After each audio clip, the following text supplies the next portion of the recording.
6 drownings or near drownings in 5 days' time. That's what we're dealing with in West Michigan right now, and it's only the second day of summer. We've been telling you about these tragedies all week long, but we want to make sure that you know what to do to really stay safe in the water, and that starts with knowing what drowning really looks like. Everyone expects drowning to look like arms flailing, people yelling for help. Drowning looks like someone puts their head back, opens their mouth, and they go underwater in 30 seconds. I'm joined right now by Bob Pratt, Executive Director of the Great Lakes Surf Rescue Project and a water safety expert. Thank you for joining us tonight. This is such an important message to get out. Let's start with just that. We do have some video from our sister station in Buffalo. Let's take a look at this. This is going to depict what drowning really looks like. Take a look at this. Let's talk about it.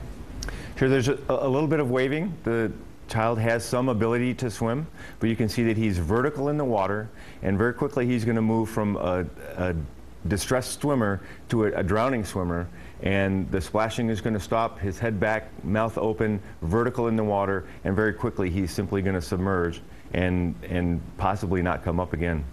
The truth is this is a very quiet and silent thing that happens. There's not necessarily screaming and flailing and all of that and a lot of activity happening. It's quiet, and you can see that that child, by the way, was rescued in that video and was reaching out trying to brace themselves in the water. You see that sort of action too. We call that climbing the ladder. Okay. He's making attempts to keep his mouth above the surface of the water, and many times, again, the head will be back, the mouth will be open, a look of panic on their face, vertical in the water. He can't yell because he's working so hard to just try and breathe and struggle to keep his head above the water. And then if he lifts his arms up out of the water like you see on Hollywood, that weight, extra weight, is going to actually cause him to go deeper into the water. So it's something that parents need to really be able to recognize out there too. I guess when it comes to, we talk about going out to the beach, you know, everybody wants to go out to Lake Michigan. That's what we all plan our weekends around, how to get out there and enjoy that beautiful water and the beach. We talk a lot about rip currents. Mm-hmm. Now, the rule of thumb is to swim parallel to the shore. You're saying that's not the only rule. That's not the only rule. We're finding that sometimes the currents run perpendicular to shore, called feeder currents. Sometimes the rip current actually goes out and then makes a turn.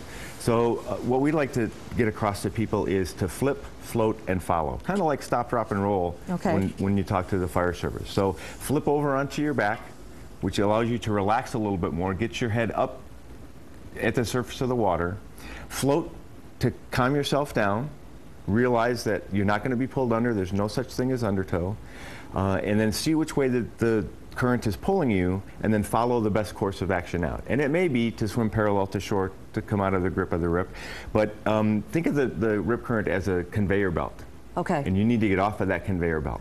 So if the conveyor belt is taking you north, don't try to swim south and continue to tire yourself out. Just simply swim parallel to the direction of the pull. You really, really need to not panic, and just so flipping on the back gives you time. Right. Time to roll with it so that you can. Yep. Right. Realize, flip over on your back. Realize that as long as you're floating, you're not drowning. It's not going to pull you under, and realize which way the direction is pulling you, and then make some choices. And the thing that is interesting too, a quick tip is, how long is it until someone goes under when they're in trouble? It's only 15 to 45 seconds from the time someone starts actively drowning until they're completely underwater. So if you're waiting for screams, if you're waiting for yelling and waving, it's not going to happen. It's going to be very quick and very quiet. What is your advice, we only have a few seconds left, to parents that are out there right now? How close do they have to be? They need to be this close.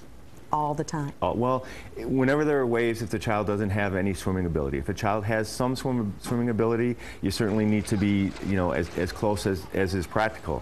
With a 15, 16-year-old, you're not going to be at arm's length, but you need, if they don't have swimming ability, you need to make sure that they have right there's exactly. Contact supervision. This is video of a child where the mom was sort of walking away in the pool, and her other child went face first into the water, but she was close by. She noticed what was happening, turned around quickly, grabbed her child. Right. And if you're in Lake Michigan and your child happens to be 30, 40 feet away, a lot of times the water's a little murky, and by the time you get out to them, they're underwater and you're not sure exactly where they are.